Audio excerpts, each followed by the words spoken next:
네, 시장의 특징주들 빠르게 알아보는 시간입니다. 예스냐, 노냐, 직관적인 분석. 오늘 이정민 이사와 함께 할게요. 어서 오세요. 네, 안녕하세요. 네, 안녕하십니까. 시장이 정말 너무 좋아 보이는데 그 안에서 재료는 한 곳으로 쏠리는 것만 같아요. 오늘은 코스닥 쪽으로 쏠리고 있고요. 그중에서 무엇을 봐야 될까요? 첫 번째 종목부터 확인해 보겠습니다. 네, 코오롱 티시즌을 포함해서 오늘 바이오 헬스케어주들이 함께 올라주고 있죠. 그간 우리가 기술 이전이라던가 애로를 기대했던 바이오텍만 봤다면 요즘은 좀 달라집니다. 많은 중소형 바이오 헬스케어가 다 같이 올라주고 있어요. 현재 코오롱 티시즌 25% 급등하고 있습니다. 이 종목 매수해봐도 괜찮은지 들고 가도 괜찮은지 투자 의견 확인해 보죠. 주가만 부담스럽고요. 나머진 예스를 주셨습니다. 증권가에서도요. 네. 이례적으로 좀 호평을 해줬어요. 예. 네. 현재 가격에서 한 50% 정도 주가가 올라가도 그쵸. 될 만하다라는 네. 그런 이야기인데 코롱티 시즌을 심지어 외국인은 미리 사들이고 있었다면서요. 네, 맞습니다. 최근에 그 수급만 놓고 보더라도요. 확실히 외작의 창구에서 좀 강하게 수급이 들어온 모습을 보였고요. 그다음에 국내 증권가 중에서는 좀 한국투자증권에서 그래도 나름 공격적인 리포트가 나오지 않았나 이렇게 좀 생각이 됩니다. 제가 간략하게 내용만 좀 시청자들께 안내를 좀 해드린다면요. 골관절염 치료제죠. 네, 미국에 대한 임상 3상이 2건이 내년에 이제 완료가 예정이 되어 있습니다. 그래서 국내에서 허가가 완료되었던 것이기 때문에 이제 실패 리스크가 상대적으로 낮다라고 증권가에서는 좀 평가를 하고 있고요. 그러다 보니까 새로운 검증이 아니라 기존 데이터에 대한 재현성을 다시 한번 좀 확인하는 그런 과정이다라고 이제 생각을 하고 있습니다. 특히나 기존의 경쟁사 제품들 같은 경우에는 골관절과 관련되어 가지고 통증 완화에 방점을 두고 있다라면은 동사의 제품 같은 경우에는 구조적인 개선까지도 노리는 게 좀 특징이 된다라고 현재 알려지고 있습니다. 특히나 제가 일정에 대해서 시청자 이렇게 좀 말씀을 드리고 싶어요. 첫 번째 임상 3상은요. 3월에 1차 종료가 예정이 되어 있습니다. 그래서 6월에 탑라인 결과가 발표되는 것으로 알려지고 있고요. 특히나 그 중간에 4월쯤에 국제골관절염 연구학회에서 이제 동사가 초록을 발표할 가능성이 굉장히 높다라고 현재 그 시장에서는 좀 받아들이고 있습니다. 네, 두 번째 임상 같은 경우에도 3상은 내년 10월에 탑라인 결과가 발표가 되기 때문에 내년에 일정을 앞두고 있는 이벤트들이 굉장히 많다라고 좀 생각이 됩니다. 그렇기 때문에 코론 티슈진을 이제 관심 종목에 두신 분들 같은 경우에는 꼭 달력에 날짜 표시를 좀 잘 해두셔야 될 것 같다라고 좀 말씀을 드리겠고요. 그다음에 지금 올해 벌써 지금 이제 11월이 끝나가죠. 네, 내년 1월 되면 또 JP 모건 헬스케어 컨퍼런스가 앞두고 있죠. 그렇기 때문에 제약바이오 섹터와 관련되어 가지고는 전반적으로 온기가 12월 달에 돌 수밖에 없는 이제 그런 환경이 좀 되었다라고 좀 생각이 됩니다. 특히나 이제 최근에 어쨌든 해외 기관계 창구에서 수매수가 유입된 부분과 관련되어 가지고는 특히나 이제 외국계 기관 같은 경우에는 이제 퀀트나 알고리즘 매매가 굉장히 활성화돼 있죠. 그렇기 때문에 기계적인 수급이 좀 들어온 부분도 있고요. 그다음에 상대적으로 놓고 봤을 때 코룡 티슈진이 이제 바이오 섹터 안에서는 굉장히 대형주에 속하는 건 아닙니다. 그러다 보니까 어느 정도 수급이 조금만 들어와도 이런 식으로 주가가 반응한다는 부분도 우리가 꼭 알고 있어야 될 것 같습니다. 네, 그리고 국내 투자자분들이 좋아하는 게 이벤트 매매시잖아요. 특히나 바이오 쪽에서. 근데 지금 코오롱 티슈진의 경우에는 연말부터 내년 상반기까지 기다리고 있는 이벤트들이 많습니다. 그런 면에서 한국투자증권에서는 그래서 외국인이 사고 있고 무언가 낌새를 눈치챘다라고 평가했습니다. 그런데 여기서 주가만 노거든요. 그러면은 긍정적인 분석에도 불구하고 매도하라는 건지 총평부터 만나보시죠. 네, 이정민 이사는 오늘 3개 예스와 1개의 노를 주셨는데요. 총평으로는 매수 가능하다. 이거 좀 아이러니한데요. 주가는 노지만 매수가 가능하다? 네, 또 바이오 하시는 분들 같은 경우 시장가로 긁으면서 매수하실까 봐 긁으면서요? 겁나서 제가 조금 이렇게 좀 보수적으로 좀 말씀을 드렸고요. 네. 일단 제가 시청자 이렇게 좀 말씀을 드리고 싶은 게 최근에 9월 달에요. 그 동사가 시비 발행을 한 적이 있습니다. 규모가 그래도 작지 않았습니다. 네, 1,225억 원의 발행이 있었는데 대부분 보면 스톤브리지 쪽에서 500억, 그다음에 스틱 인베스트에서 300억 정도의 시비를 떠갔는데 중요한 거는 전환 가능 시점입니다. 전환 가능 시점이 그 미국 FDA 임상 3상 결과 공개 이후인 점을 생각을 해봤을 때는 성공 가능성을 굉장히 높게 평가했기 때문에 이런 식으로 이제 기관계 창구, 특히나 이제 공격적으로 바이오 섹터를 투자하는 기관계 창구 쪽에서도 아마 설정을 한 게 아닐까라고 좀 생각이 됩니다. 그렇기 때문에 우리 시청자 여러분들께서도 지금 시장가로 매수하시기보다는요 8만 원에서 7만 원 사이에 눌리는 구간에서 모아나가시는 전략이 가장 좋다라고 생각이 되기 때문에 그러한 관점에서 매수라고 말씀을 좀 드리도록 하겠습니다. 네, 7만 원에서 8만 원 사이에 매수 가능하다. 지금 코스닥 시장의 한 부흥축을 담당하고 있는 게 제약 바이오다 보니까 포트 안에 꼭 담아 두셔야 되겠다. 코오롱 티슈진도 기대가 된다라고 언급해 주셨습니다. 이어서 두 번째 또 다른 축은 오늘 로봇이 담당하고 있고요. HL 만두가 과거에는 자동차 부품으로만 네. 봤는데 지금은 로봇으로 움직이고 있습니다. 사실 자동차 부품으로만 본다면 최근의 주가 상승이 이해가 되지 그죠. 않잖아요. 네. 오늘도 8%가량의 오름세를 보여주고 있고요. 과연 여기서 더 오를 만도 한지 한번 보시죠. 올예스를 받았습니다. 주가에서도 예스가 나왔고요. 그러니까 오늘 저희가 네. 계속 방송 중에 말하는 게 어제 한 경제지에서 보도가 그쵸. 나왔잖아요. 지금 정부 차원에서 코스닥 부흥을 꽤 하고 있다. 금융에서는 사실이 아니다라고 일단은 그쵸. 일단락했지만 그럼에도 자본시장 체질 개선을 꽤 한다라는 점에서는 기대감을 가질 수밖에 없거든요. 네. 개인적으로 코스닥 시대가 온 것 같습니까? 저는 올 수밖에 없을 것으로 생각을 합니다. 아무래도 네. 정책을 이제 담당하시는 분들 입장에서는 당연히 코스피 시장만 부흥을 해가지고는 이제 개인 투자자분들이 그걸 체감하기가 참 쉽지가 않죠. 그리고 제일 중요한 건요, 사실무근이 아니었습니다. 네, 그렇기 때문에 그냥 어느 정도 부인하는 그 정도 선에서 이제 기사가 나왔었기 때문에 저는 충분히 나중에 특히나 새해, 연말보다는 당연히 새해에 정책과 관련된 뉴스들이 훨씬 많이 나올 것으로 저는 기대를 하고 있습니다. 그렇기 때문에 시청자 여러분들께서도 항상 주식시장은 먼저 또 움직이잖아요. 그렇기 때문에 우리가 그런 측면에서 포트를 어떤 식으로 꾸려 나가야 될지에 대해서도 미리 좀 고민이 필요하다라고 좀 생각이 되고요. 특히나 HL 만도 같은 경우에도 제가 생각을 했을 때는요. 지금 현재 현대차에서 휴머노이드 로봇, 특히나 그 이름이 아틀라스죠. 네, 아틀라스를 보스턴 다이내믹스를 통해서 지금 현재 공급을 받고 있는데 미국 공장에 투입이 시작된 것으로 현재 알려지고 있습니다. 5년에서 10년 사이에 수천 대의 휴머노이드 로봇을 현장에 배치하는 게 목표라고 했습니다. 그래서 저는 이 기사를 보고 굉장히 이제 보수적으로 좀 잡아놨구나라고 좀 생각을 했습니다. 왜 그러냐면 경쟁 업체들 같은 경우에는 굉장히 공격적으로 항상 발표를 하죠. 물론 항상 테슬라 같은 경우에는 MSG를 좀 많이 치는 편이죠. 그럼에도 불구하고 내년 같은 경우에는 5만 대까지도 생산 규모를 확대하겠다라고 발표를 했기 때문에 제가 봤을 때는 조금 더 공격적으로 IR을 해도 되지 않을까 하는 좀 개인적인 의견을 좀 가지고 있고요. 더군다나 중국 업체들 같은 경우에 제가 언급을 하지 않겠습니다. 워낙 규모 자체를 너무나도 크게 좀 발표하는 경향성이 있죠. 그러다 보니까 어쨌든 제일 중요한 부분이 이런 것 같아요.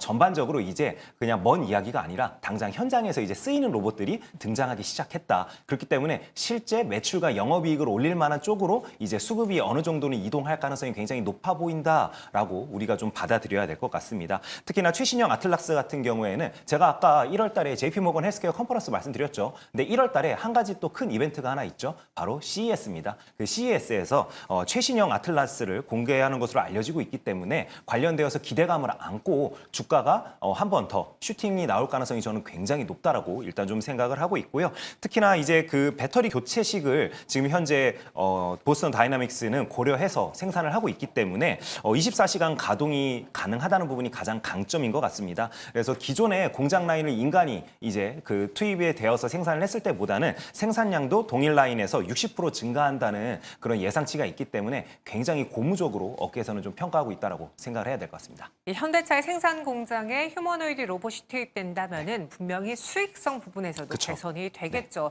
안 그래도 관세 문제로 인해서 골머리를 앓았던 현대차였는데 로봇으로 이 상황을 한번 돌파해내겠다. 근데 여기서 HL 만도는 어떤 연결고리로 가는 겁니까? 네, HL 만도 같은 경우는 이제 액추에이터로 우리가 빼놓을 수가 없겠죠. 네. 근데 최근에 나오는 휴머노이드 로봇 같은 경우에는 점점 그 관절의 개수가 늘고 있죠. 특히나 이제 그 방금 앞에서 말씀드린 아틀라스 같은 경우에도 처음에는 그 구동할 때, 그러니까 발을 역할을 하는 것을 공으로 생각을 했다고 합니다. 근데 공을 실제로 한번 본인들이 실험을 해봤더니 훨씬 많은 부품이 들었다고 합니다. 왜냐하면 균형을 잡아야 되기 때문에요. 근데 오히려 인간의 그 이족보행 그 다리를 이용해서 개발을 했더니 공간적인 제약, 그 다음에 부품 개수도 훨씬 줄일 수 있었기 때문에 훨씬 효율성이 좋았다고 합니다. 그렇기 때문에 저도 1월 달에 이제 발표를 앞두고 있는 휴머노이드 로봇에 대한 기대감이 시장에서는 굉장히 높아질 것으로 저는 좀 생각을 하고 있습니다. 그렇기 때문에 시청자 여러분들께서도 그런 부분들을 한번 좀 눈여겨보시면 좋을 것 같다라고 말씀을 드리겠고요.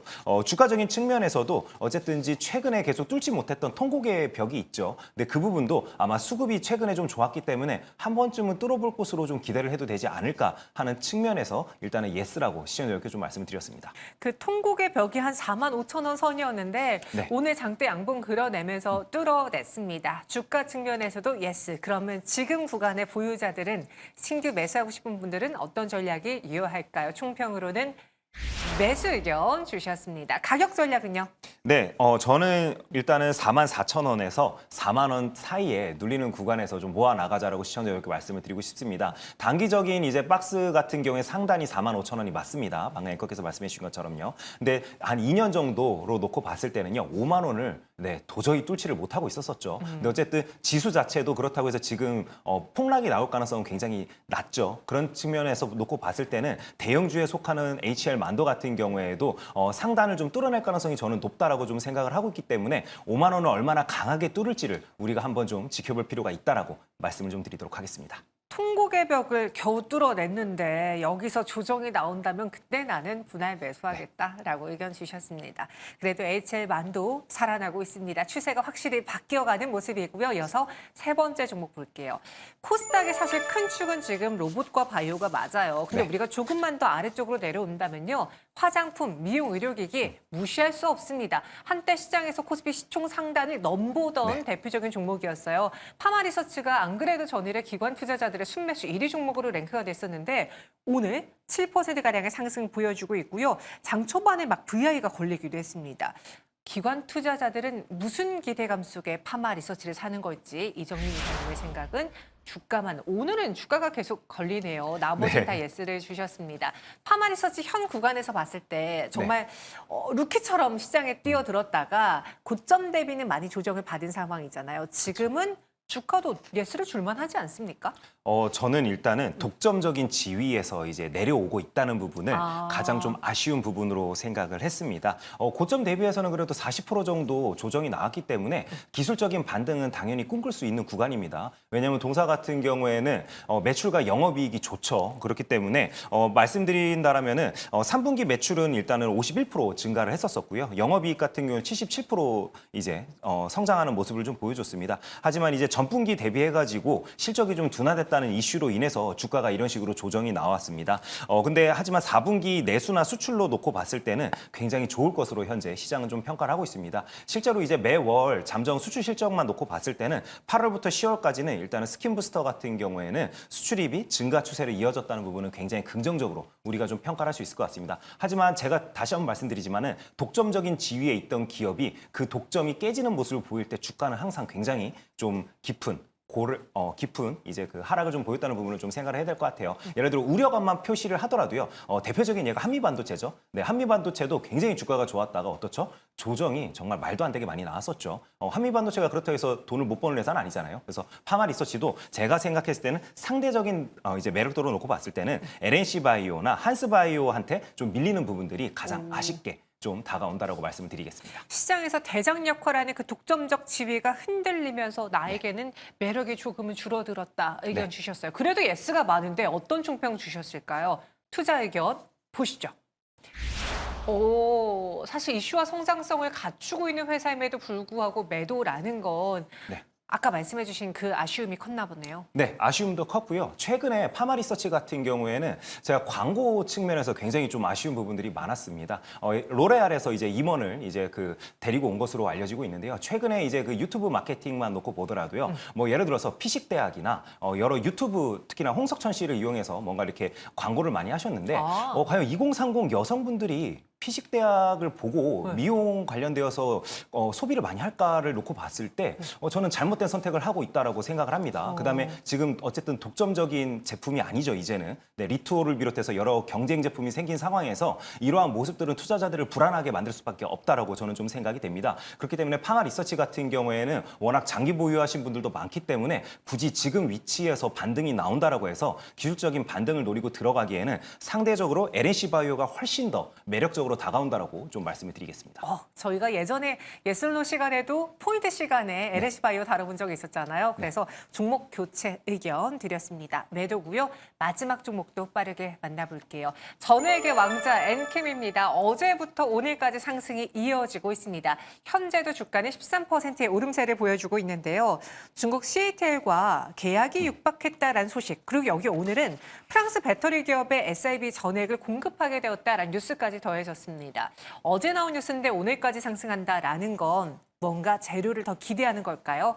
예솔로 보시죠. 수급만 노고요. 이슈 성장성 예스를 주셨습니다.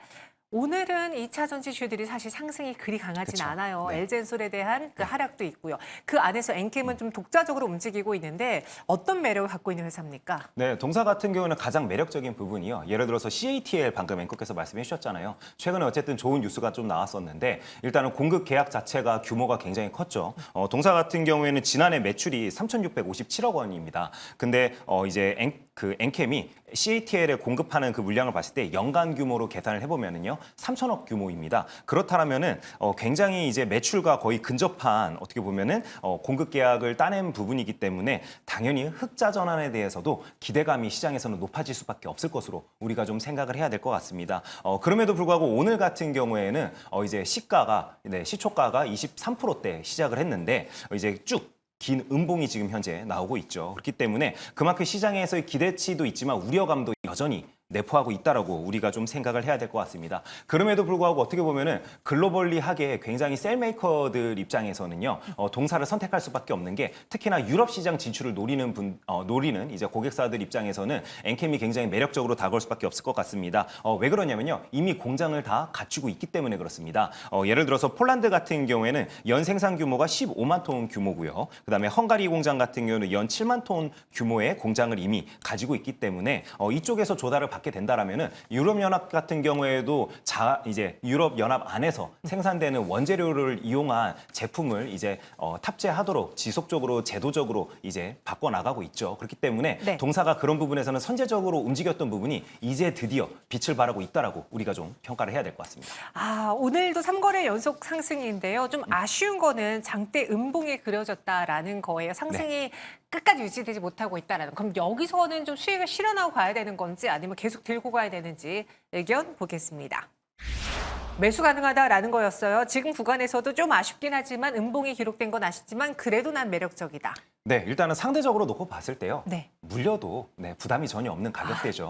네, 뭐 기껏 해봐야 121선 부근이기 때문에요. 심지어 뭐 상승했다라고는 하지만 추세적인 상승도 아니었죠. 그렇기 때문에 가격적인 매력도를 놓고 봤을 때는 가장 부담이 없는 종목 중에 하나였다라고 좀 평가를 할 수 있을 것 같고요. 특히나 코스닥 활성화 정책이 저는 분명 나올 것으로 생각을 하고 있습니다. 그렇다면은 코스닥 섹터 안에서만 놓고 봤을 때 가장 이제 시총 상위 종목들로 놓고 봤을 때 바이오가 가장 많죠. 그 다음으로 많은 게 바로 2차 전지와 관련된 종목들입니다. 그렇다면은 결국에 순환매 장세가 이어질 때 2차 전지 섹터가 소외될 가능성은 저는 굉장히 낮다라고 보고 있기 때문에 엔캠에게도 결국에 어느 정도는 수급이 쏠릴 것으로 저는 기대를 하고 있습니다. 그렇다면은 남들이 아직 안 쳐다볼 때 미리 조금 매수를 해놔도 굉장히 부담 없는 가격대이기 때문에 굉장히 좋은 이제 타점이 될 것 같다라고 정리해서 말씀드리겠습니다. 엔캠까지 알아봤습니다. 오늘은요 바로 즉시 매수할 만한 종목보다는요 눌렸을 때 사올 만한 종목이 많았습니다. 이정민 이사와 함께했어요. 고맙습니다. 네, 감사합니다.